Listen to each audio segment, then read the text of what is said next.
보겠습니다. 하나님 말씀은 창세기 8장 1절에서 12절 말씀까지 보겠습니다. 창세기 8장 1절에서 12절 말씀까지 제가 받들어 봉독합니다. 창세기 8장 1절 말씀부터 봉독하겠습니다.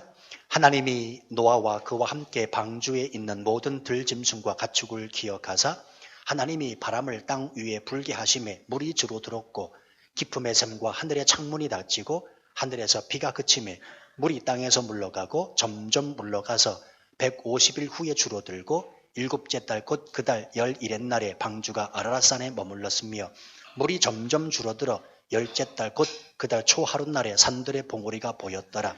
40일을 지나서 노아가 그 방주에 낸 창문을 열고 까마귀를 내놓음에 까마귀가 물이 땅에서 마르기까지 날아 왕래하였더라. 그가 또 비둘기를 내놓아 지면에서 물이 줄어들었는지를 알고자 하매 온 지면에 물이 있으므로 비둘기가 발 붙일 곳을 찾지 못하고 방주로 돌아와 그에게로 오는지라. 그가 손을 내밀어 방주완 자기에게로 받아들이고 또 7일을 기다려 다시 비둘기를 방주에서 내놓음에 저녁 때에 비둘기가 그에게로 돌아왔는데 그 입에 감람나무 새 잎사귀가 있는지라.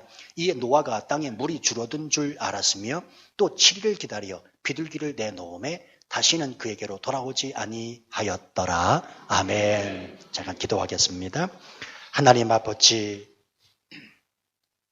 종이 말씀 들고 섰습니다.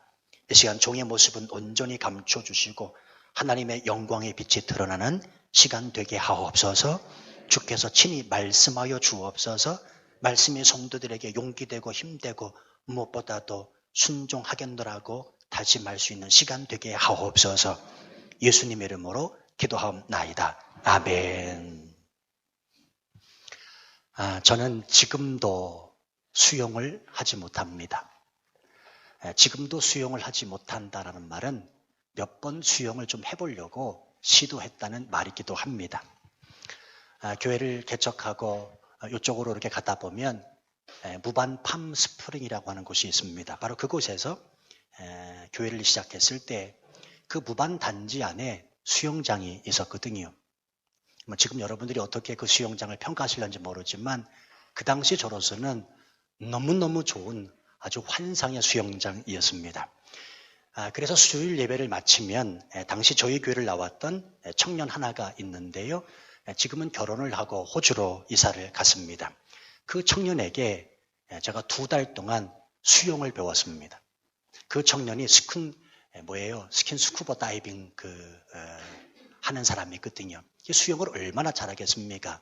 그래서 2달여 동안 그 청년한테 제가 수영을 배웠는데 그 청년도 저를 포기하더라고요. 내 세상에 이렇게 몸이 뻣뻣한 사람은 처음 봤다는 거예요. 그래서 저도 포기하더라고요. 그래서 시도를 했는데 지금까지도 수영을 못합니다. 그러나 조금 하는 게 하나 있다면 물속에 들어가서 개헤엄이라고 그러죠. 이렇게 하는 거 있잖아요. 어떻게 보면 편형을 하는 듯 하지만 그렇지 않고요. 그냥 몸부림치면서 개헤엄 정도로 몇 미터 정도는 갑니다. 제가 수영을 전혀 하지 못했을 때 겪은 이야기 한 토막을 드립니다. 제가 몇 주 전에 우리 교회학교 아이들에게는 이야기를 했는데요. 제가 한국에서 부교육자 시절이었습니다. 싱가포르에 어느 교회를 탐방하고 오라고 담임 목사님께서 부교육자들에게 명을 내리셨습니다. 그래서 부교육자 5명인지 6명인지 한꺼번에 전부 다 싱가포르를 가게 됐습니다. 얼마나 마음이 들뜨겠습니까? 해외여행 자주 나갈 수도 없는 그 기회를 잡은 거니까요. 그리고 도착하자마자 어느 큰 호텔에 예약한 그 호텔에 묵게 되었고요.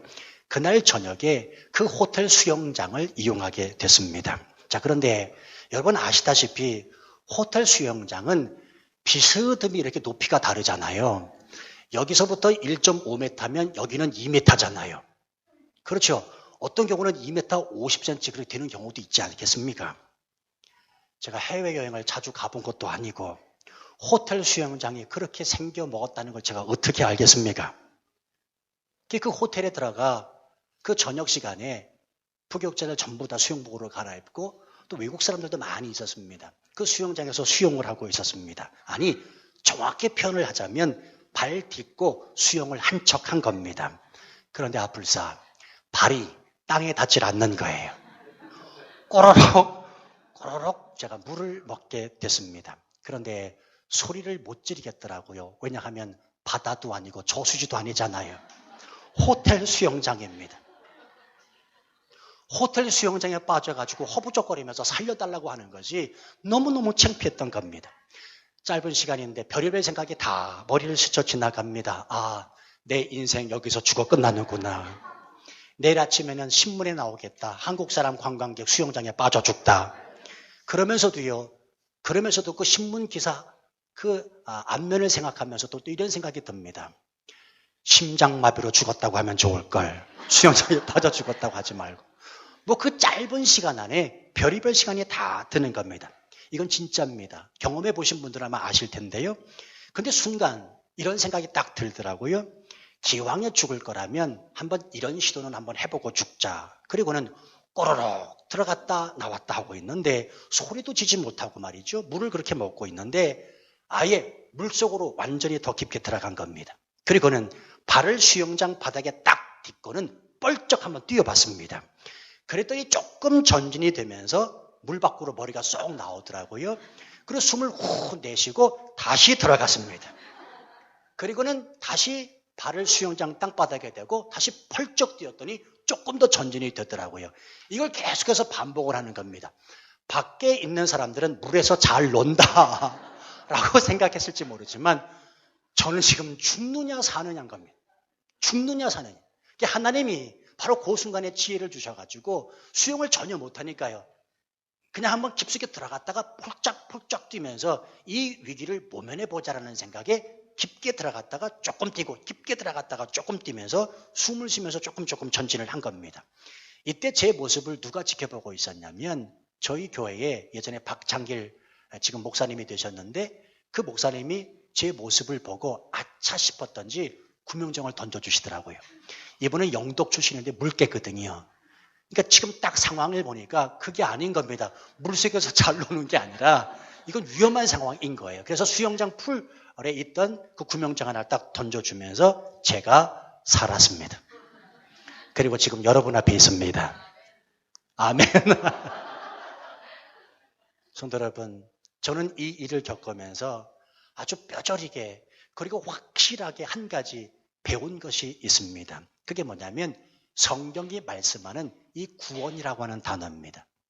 여러분, 구원이라고 하는 단어는 헬라말로 소조라는 말인데 이 소조라는 말은 물에 빠진 사람을 건져내다라는 말입니다. 여러분 잊지 않으시겠죠? 이 구원이라고 하는 단어, 물에 빠진 사람을 건져내다, 소조. 그것을 바로 구원이라고 말합니다. 자, 그런데 이 구원이라고 하는 단어는 항상 수동태입니다. 능동태가 아닙니다. 다시 말하면 내가 구원을 이룬 것이 아니고 내가 잘나고 똑똑해서 구원을 잡은 것이 아니라 누군가가 구명정을 던져 내가 그것을 잡아 살았던 것. 하나님의 절대 주권과 섭리에 의해서 하나님이 나를 건지신 것을 구원이라고 말합니다. 자, 그런데 문제는 이런 구원을 받은 우리들임에도 불구하고 사는 것이 쉽습니까? 어렵습니까? 구원받은 사람이라면, 물에서 건짐을 받은 사람이라면 이제 그 삶이 조금 더 편안하고 또 평탄한 길이면 좋겠는데 그렇게 사는 삶이 쉽냐 어렵냐는 거예요. 어렵습니다. 무엇보다도 시간이 지나면서 내가 구원을 받은 사실조차 희미해져 가면서 감격도 감사도 예전 같지 않다는 것입니다. 저한테 그렇게 구명정을 던져준 그 박창길 목사님한테 감사하다고 연신 고개를 숙이지 않는 것처럼 하나님 앞에 찾아나와 감사와 감격으로 나가지 않는다는 것입니다. 자, 왜 그럴까요? 이유는 간단합니다. 구원받은 이후에 그리스도인은 십자가의 삶을 사는 사람이기 때문에 그렇습니다. 그럼 여러분 한번 생각해 보세요. 그 십자가의 삶이 쉽냐고요?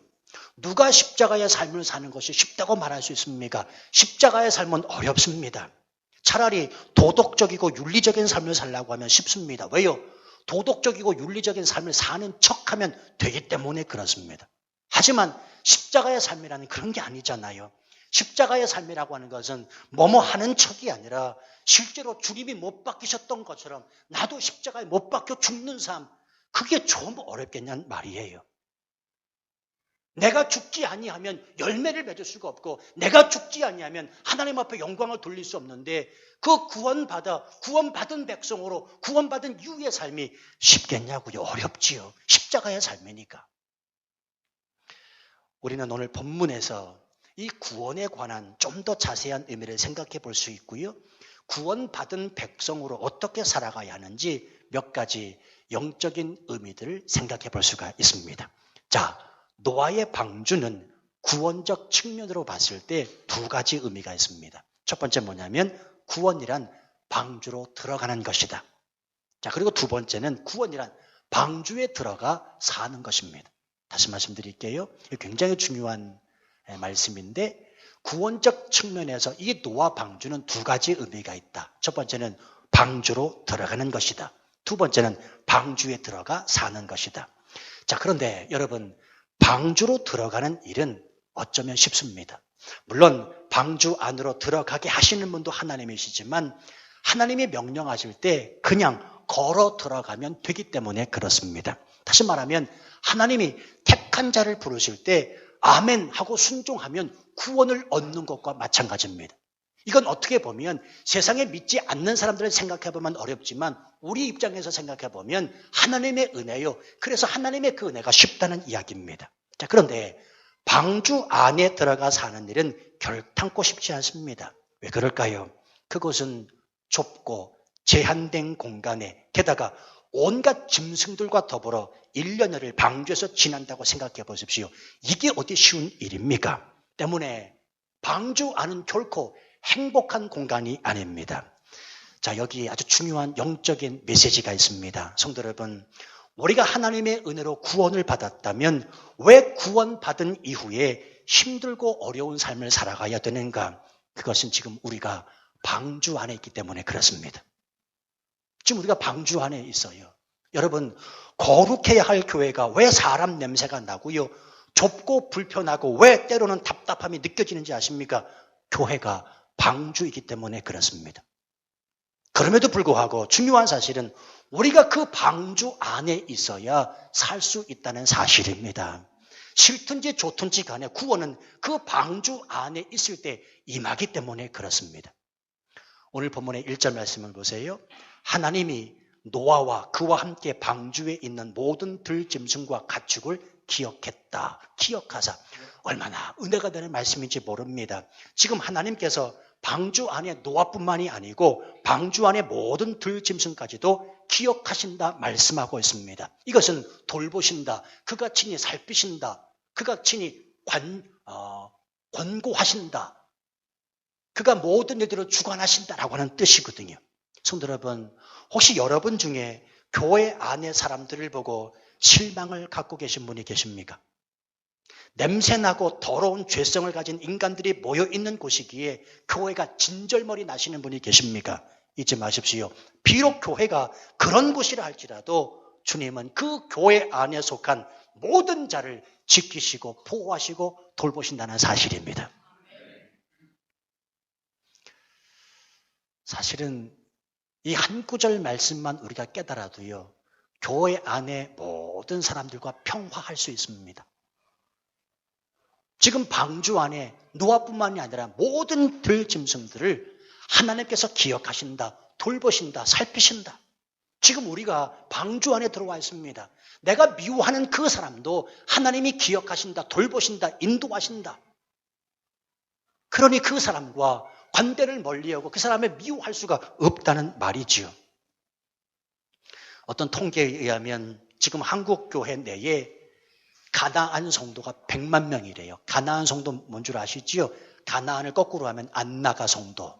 교회 안 나가는 예전에 교회를 잘 나갔던 사람, 그 안 나가는 숫자가 100만 명이라고 합니다. 자, 이들은 믿음 없는 사람들이 아닙니다. 나름 믿음도 있습니다. 그런데 이런저런 이유로 인하여 교회에서 상처를 받았고요. 교회에 대한 실망 때문에 교회를 떠난 무리들입니다. 그런데 이들의 문제는 뭔고 하면 교회에 대한 상처로 인해 무교회주의자들이 된다는 겁니다. 교회가 필요 없다. 내 믿음, 내 신앙만 잘 지키면 나는 구원을 받을 수 있다. 모르겠어요, 저는. 그렇게 해서 하나님이 구원을 베푸실는지 모르지만 그러나 교회를 떠나서는 안 된다는 말입니다. 성도 여러분이요, 꼭 기억하셔야 됩니다. 교회는 있어도 되고 없어도 되는 곳이 아니고 반드시 필요한 곳입니다. 왜 그렇습니까? 하나님이 기억하시는 장소, 하나님이 돌보시는 장소, 하나님이 인도하시는 그 장소가 교회이기 때문에 그렇습니다.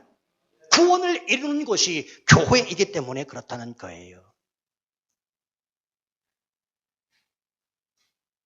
혹시나 여러분 앉아 계신 분들 중에 뭐 그냥 내 신앙, 내 믿음 내가 지키면 되지. 굳이 발걸음 교회로 내가 향해야 되는가. 참 위험한 발상을 가지신 분입니다. 교회는 있어도 되고 없어도 되는 곳이 아니라 반드시 필요한 것. 왜요? 그 교회 안에 속한 모든 사람을 하나님이 눈여겨보시기 때문에 그렇습니다. 오늘 본문 말씀에 기억했다라고 말씀하지 않습니까? 자, 모르긴 몰라도 이 방주 안에 있는 노아와 그의 가족들은 그러면서 하나님 앞에 이렇게 기도했을 것 같아요. 하나님, 이제는 좀 비를 멈춰주세요. 하나님, 우리의 이 고통과 신음소리에 귀를 기울여 주세요. 짐승들과 함께 지내면서는 하나님 답답합니다. 괴로워 미치겠습니다. 냄새나요. 라고 기도했을런지 모릅니다. 왜요? 비록 구원이라고 하는 큰 은혜를 받았지만 그 구원의 은혜에 따른 고통이 너무나 크기 때문에 이런 기도를 드리고 있는 겁니다. 우리가 신앙생활하면서 이런 기도 드리잖아요. 하나님, 나를 구원해 주신 것은 감사합니다. 예수 그리스도의 십자가의 은혜로 나를 구원해 주신 것은 감사한데 구원받고 난 이후에 내 삶은 왜 이렇게 힘듭니까? 왜 이렇게 어려워야 됩니까? 왜 고난과 고통이 끝나야 되지 않습니까?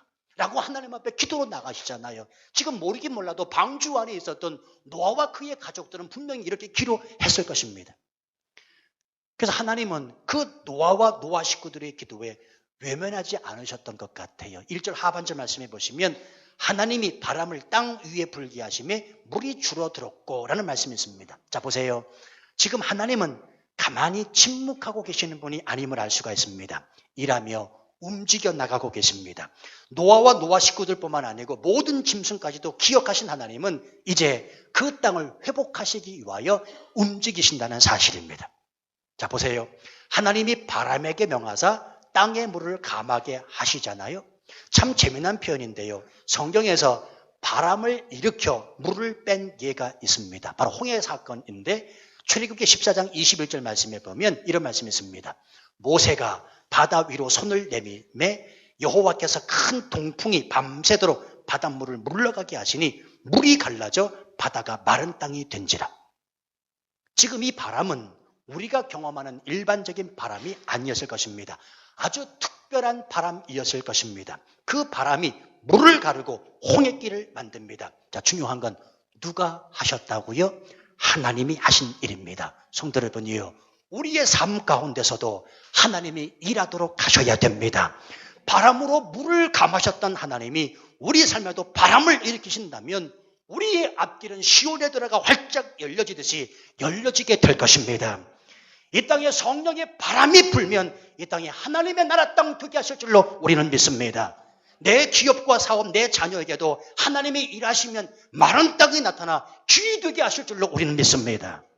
자, 그런데 조금 더 이 말씀을 살펴보면 전 지구에 가득 차 있던 이 물이 어떻게 감해지고 있는지를 좀 유념해 보시기를 바랍니다. 2절과 3절 말씀해 보면 첫 번째, 기품의 샘과 하늘의 창문이 닫힙니다. 두 번째, 하늘에서 비가 그칩니다. 그리고 세 번째, 물이 땅에서 물러갑니다. 이 모든 것들은 지금 하나님이 다 행하시는 이야기인데, 하나님이 행하시는 일인데, 자, 아시는 분은 아시겠지만 사실 이 노아 홍수의 이 물은 어디서부터 나왔는가? 태초에 하나님이 지구를 창조하셨습니다.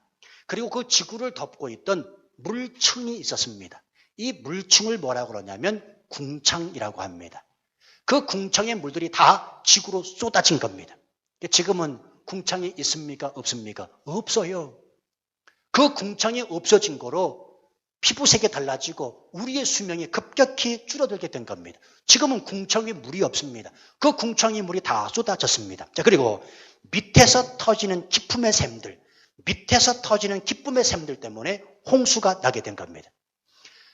참, 하나님께서 글쎄요, 저를 목사로 만드시기 위해서 그랬는지 몰라도 살면서 여러 가지 이런저러한 경험들을 했는데 예전에 제가 청년 시절에 어디서 살았냐면 광명시에서 살았습니다. 당시에 뭐 아시는 분 아시겠지만 그 광명시하고 구로구 개봉동을 연결하는 개봉천이 있습니다. 저는 이쪽만 넘어가면 여기는 서울이고요. 이쪽은 경기도 이제 광명이 시작되는데 그 경계선 광명시 쪽에 제가 살았습니다. 근데 어느 날 비가 얼마나 많이 오든지요. 비가 너무 많이 오는 거예요. 주민들이 밤새 잠을 청하지 못했습니다. 저도 마찬가지고. 왜냐하면 그 개봉천이 범람한다는 소식이 막 들리는 겁니다. 밤새도록. 비가 너무 많이 와가지고 저 개봉천이 범람한다.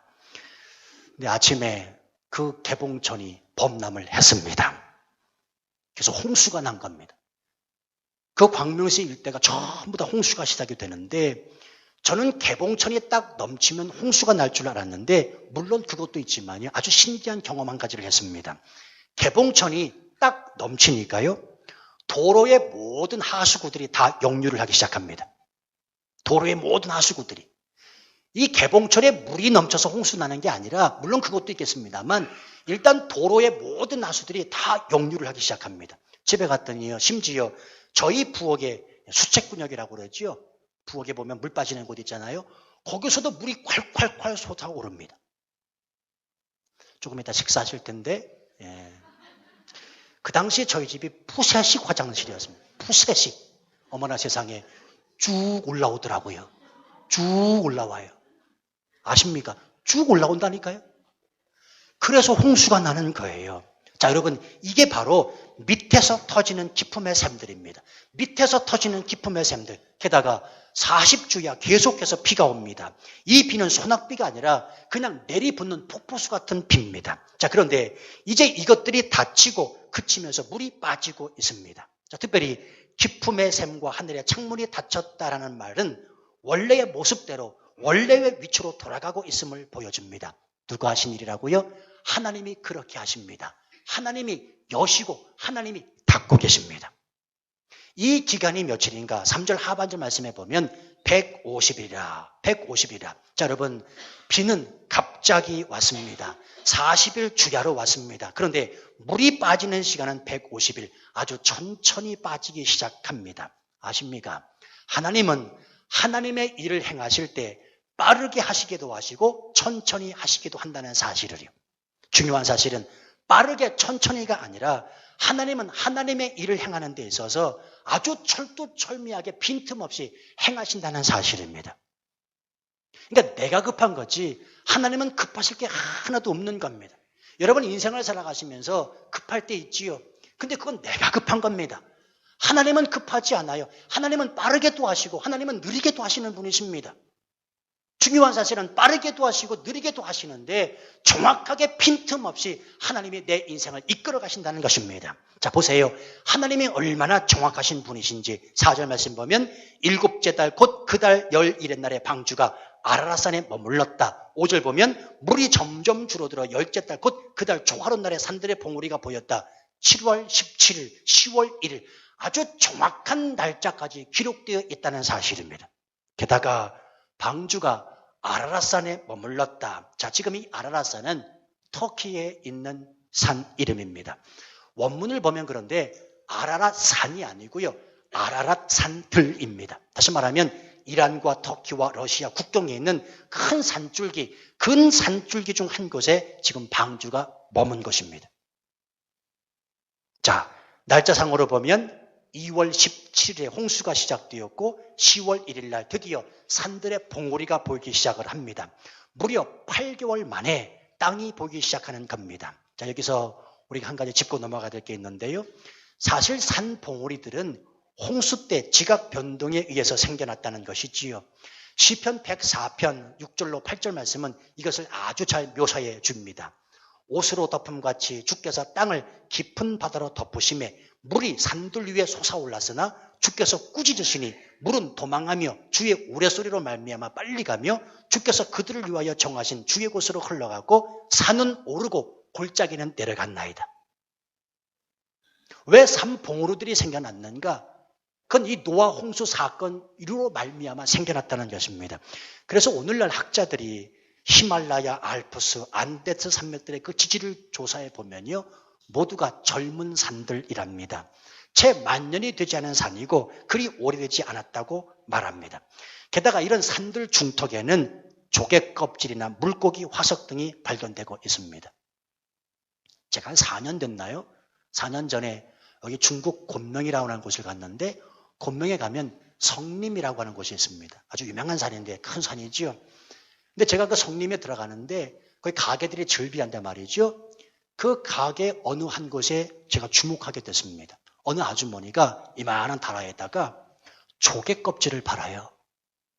물고기 화석을 돈 받고 팔더라고요. 여러분, 성림이라고 하는 그 높은 산 중턱에 조개 껍질이고 물고기 화석이 있다는 말은 무엇을 말해줍니까?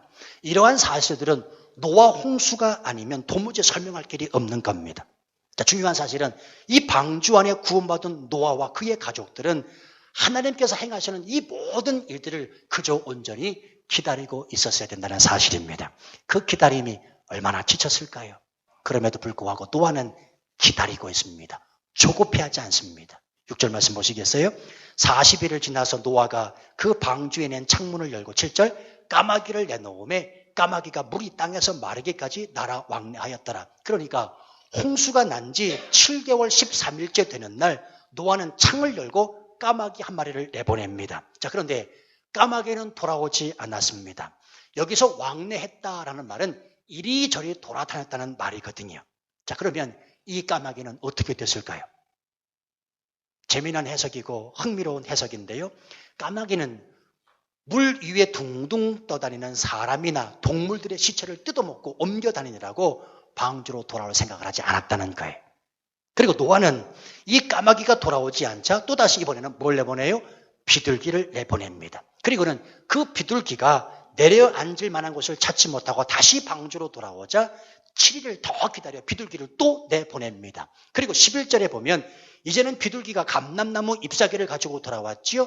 드디어 물이 빠지기 시작을 한다는 걸 알았습니다. 자, 그래도 노아는 방주 안에 머물고 있습니다. 그리고 노아가 또다시 일주일을 기다려 비둘기를 내보냅니다. 12절 말씀 보세요.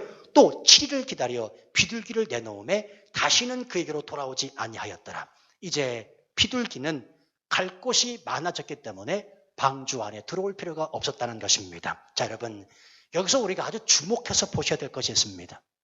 지난번에 이 창세기를 강의하면서 방주의 구조를 말씀드린 적이 있습니다. 방주는 3층 구조이고 창문은 3층에서 한 큐빗, 즉 45cm 떨어져서 설계되었었다고 말씀을 드렸습니다.